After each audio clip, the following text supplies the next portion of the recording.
Vamos lá, quero falar só mais uma coisa antes da gente entrar na história dos amistosos do Brasil, falar E eu tenho uma pergunta engasgada desde o final da Copa pro Edu, puto. Tá engasgada aqui. Então faz. Pode fazer agora? Só pode fazer agora. Tá bom. Ô, Edu, o mundo inteiro condenou o Neymar.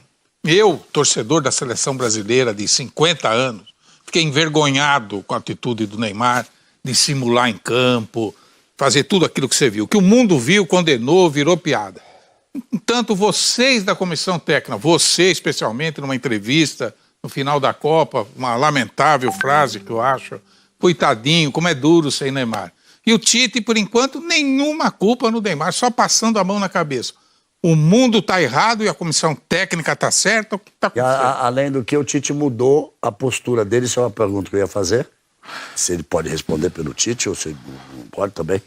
O Tite mudou a postura dele, que sempre foi de rodízio de capitães, para dar a abraçadeira de capitão para o Neymar, definitivamente. Reforçou mais ainda. Eu acrescentaria nesse caso do Neymar o seguinte: o Neymar deu uma declaração durante a Copa do Mundo. Uma entrevista durante a Copa do Mundo. Porque era obrigado por lei da Copa. Porque foi escolhido o melhor jogador em campo no jogo contra a Sérvia, e o melhor jogador em campo é obrigado a ir à entrevista coletiva. Então, eu sou fã do futebol do Neymar, acho ele com um potencial de jogador excepcional. Inquestionável para todo mundo. Mas também o Edu acho que foi infeliz quando diz coitadinho de ser Neymar. Como é duro ser Neymar. Como é duro ser Neymar, não. É duro acordar 4h30 da manhã, 4 horas da manhã, para pegar 3 ônibus para trabalhar, para não ter dinheiro para botar em casa, para não poder dar ensino direito pro seu filho. Isso aqui é duro. Não saber se vai voltar. voltar. E outra coisa, Neymar não é mais o menino Neymar, nem garoto Neymar. Neymar tá com 26? 26. Neymar tá com 26 anos. Com 26 anos, eu já trabalhava desde os 16, já tinha 2 filhos. Quanta gente... Menino acabou. Não tem nada de menino Neymar, não. Tá na seleção há não sei quanto tempo. E o que eu acho assim, no dia que ele pediu, quero jogar com a camisa 10, ele tem o direito. Ele tem todo o direito disso. Ele é o craque do time, ele tem todo o direito de dizer eu quero jogar com a camisa 10. Mas no momento em que ele pede para jogar com a camisa 10 da seleção brasileira, essa camisa 10 da seleção brasileira, ela tem uma mística diferente de qualquer outra. Porque foi a camisa do Pelé. Foi a camisa que Pelé transformou na camisa mais importante da história do futebol mundial. Então, ao pedir a camisa 10 da seleção, vem junto com a camisa 10 uma liturgia gigantesca. Vem junto com a camisa 10 a liturgia de ser o líder tático dentro de campo, de ser a estrela do campo, de ser o cara que vai à frente de todo mundo, de dar entrevista, de dar explicação, de dizer o que aconteceu na Copa, né? De dizer o que não aconteceu na Copa. A camisa que ele pediu para jogar traz a ele esta obrigação. Porque a camisa 10 de Pelé, depois de Pelé, pega todas as feras que a gente teve depois, todo mundo foi ser camisa 10. O Maradona foi ser camisa 10, o Platini foi ser camisa 10, o Zidane foi ser camisa 10, o sei lá quem, o Zico foi ser camisa 10. A camisa 10, ela tem uma mística diferente. Ela tem uma liturgia. A camisa 10 da seleção brasileira obriga quem a usa a ter uma postura muito séria. Bom, Bodão, levando em consideração a sua colocação, eu acho que quando eu saí na coletiva após Copa do Mundo, realmente eu usei uma palavra equivocada. É uma palavra que a gente usa no dia a dia, uma brincadeira, forma... Bacana. Errei da forma que eu me dirigi ao menino. Não era um menino. Eu tentei me corrigir na hora, falei, não é um menino, é um atleta, etc. e tal. Foi um erro, talvez, que eu usei no momento e assumo o meu erro. E outra coisa que eu também assumo é o que eu falei da dificuldade de ser o Neymar no contexto de seleções. Eu não coloco o Neymar com dificuldade econômica, social e etc e tal. Eu coloco o Neymar que em muitos momentos, no contexto de seleções, ao qual eu convivo com o atleta há 2 anos e meio, o atleta não deu um trabalho a nós. Isso eu posso falar porque eu tenho um compromisso com a verdade de estar à frente da seleção brasileira como coordenador de seleções. Se tivesse alguma coisa diferente, eu também teria obrigado a falar. E vocês não repreenderam ele pelas atitudes em campo dele? Calma. Vamos lá. Então, o que acontece, Bodão? Quando eu falo que é difícil sem Neymar em alguns momentos, entendi. É porque tem muitas coisas que acontecem com o Neymar no contexto de seleções que não é fácil, assim como não é fácil, às vezes, ser Tite. E é verdade isso. Porque a representatividade Claro que que eles têm Lógico que é. é muito grande.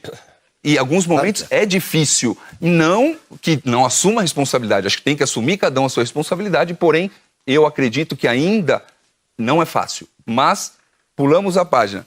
Galvão, você estava falando da importância do atleta da camisa 10. Nós concordamos com isso, né? Não é à toa... Tenho certeza disso. Não é à toa que hoje o Neymar é o capitão da seleção brasileira. Isso não é uma contradição? Até que ponto vocês entendam que... Eu penso sempre do lado positivo para a seleção brasileira e para o futebol brasileiro. Claro que vocês devem ter conversado, deve ter existido um ponto de convergência do pensamento.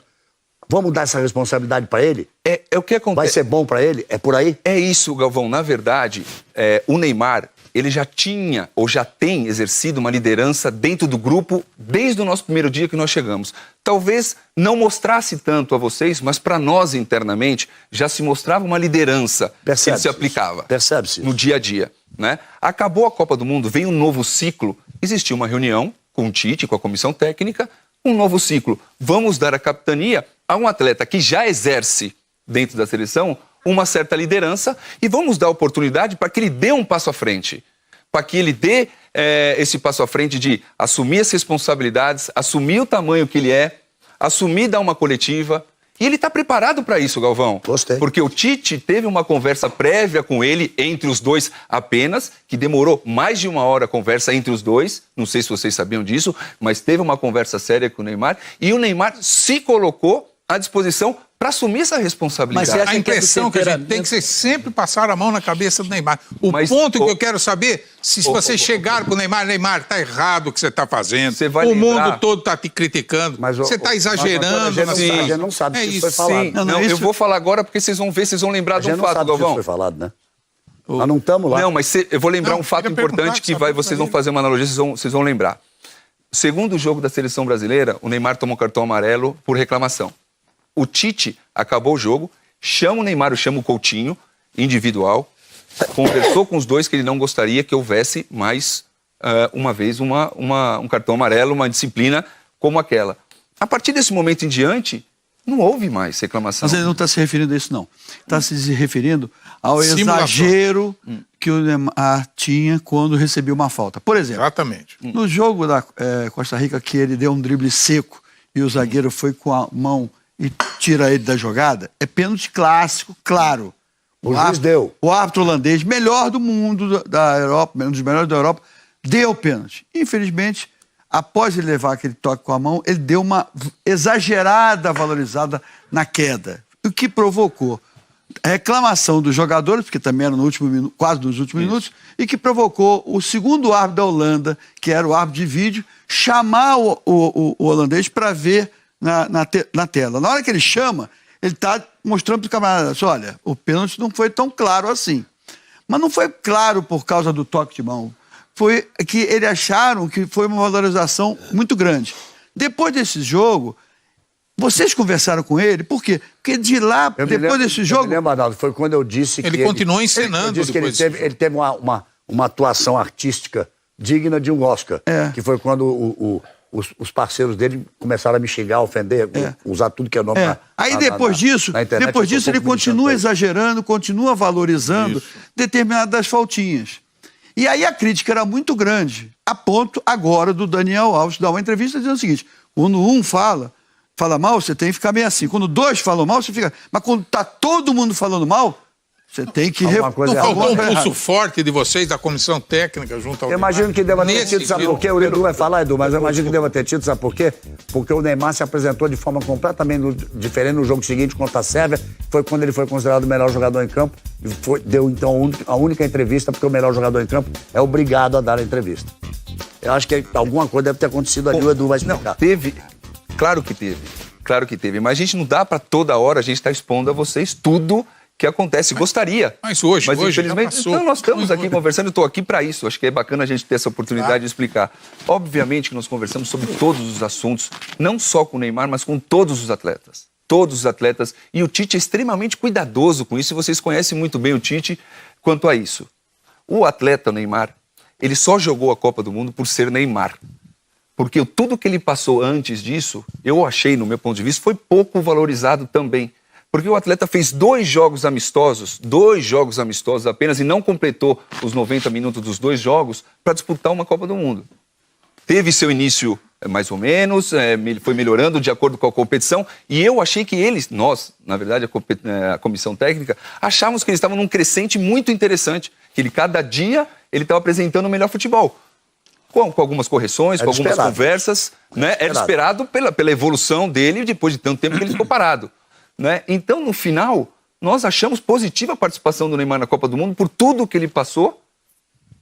E a gente, sempre que possível, sempre que houve qualquer tipo de assunto para que pudesse conversar com ele ou com qualquer outro atleta, foi conversado. Só que nós temos uma filosofia, Bodão.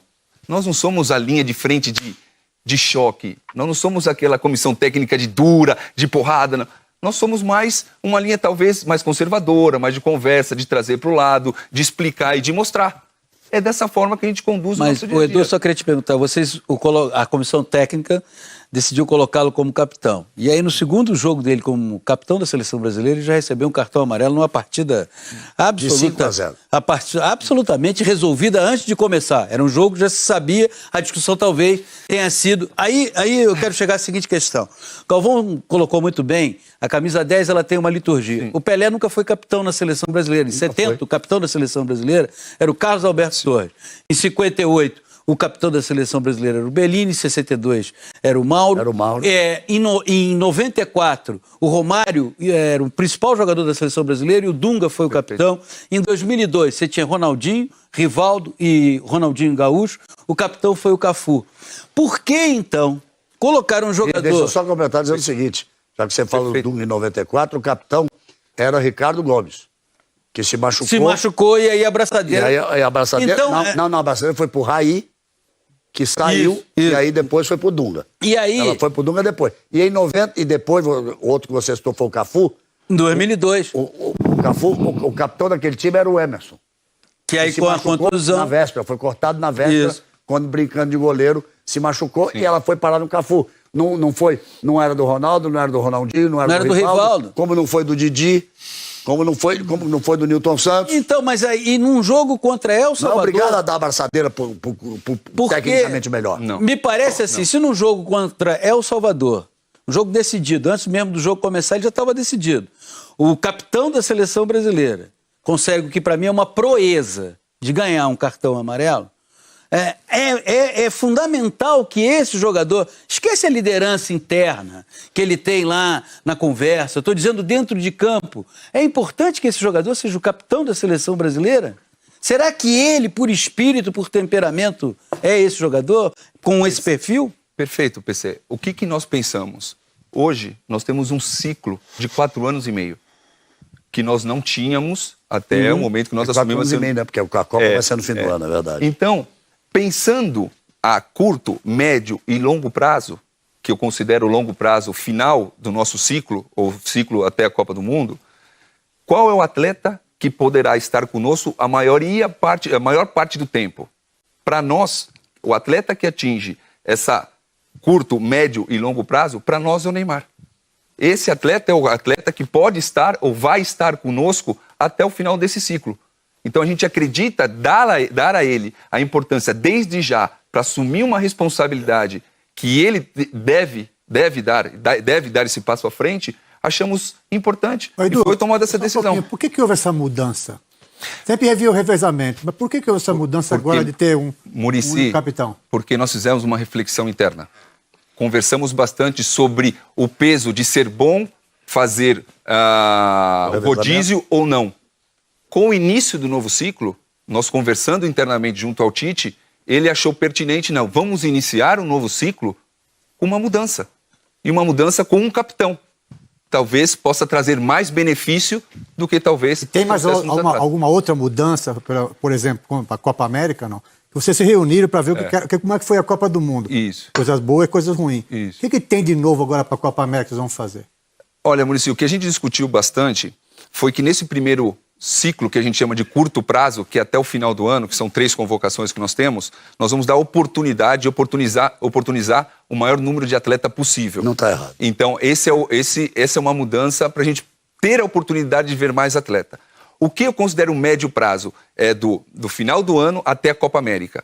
Chegando na convocação de março, depois de ter feito essas 3 convocações, nós vamos ter uma equipe praticamente base já pensando em Copa América. Menos observações e mais pensando em Copa América. Aí é médio prazo. Até porque é o seguinte, depois da derrota, perder a Copa do Mundo é normal, não se ganha toda a Copa do Mundo. Quando terminou o jogo, eu digo sempre isso, fui a primeira voz forte do esporte brasileiro a dizer, vou dar minha opinião aqui. Primeiro, perdeu-se uma Copa, é um jogo de futebol.